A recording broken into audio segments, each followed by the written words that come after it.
সব জল্পনা কল্পনার অবসান ঘটিয়ে অবশেষে গভীর রজনীতে দেশে ফিরলেন শেখ হাসিনা। দেশে ফিরে নেতাকর্মীদের যুদ্ধের ডাক দিলেন।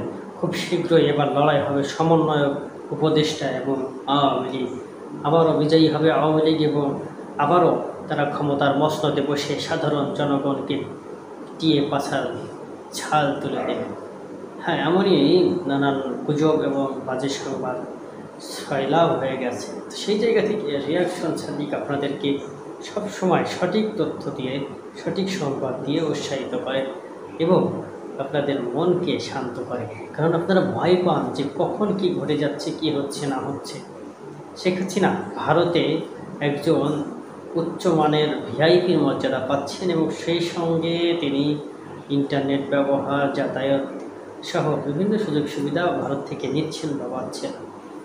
সহসায় তিনি এখন দেশে ফিরবেন না, তবে একটা পরিবেশ তৈরি করবেন তিনি। ক্ষমতার যে নেশা তার দু চোখে অন্তরে বলে এক কথায় সব কিছু।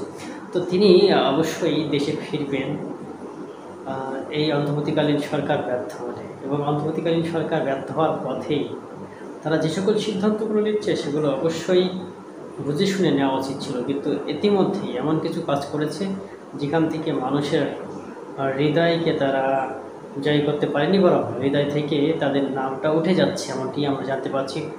সমন্বয়কদের সঙ্গে কোনো সমন্বয় নাই, সমন্বয়হীনতার অভাবে কঠিন বিপদে পড়তে যাচ্ছে অন্তর্বর্তীকালীন সরকার। দেখবেন আপনারা ব্যর্থই হবে, কারণ এখানে লেজে গোবরে একটা অবস্থা ইতিমধ্যে তৈরি হয়ে গেছে।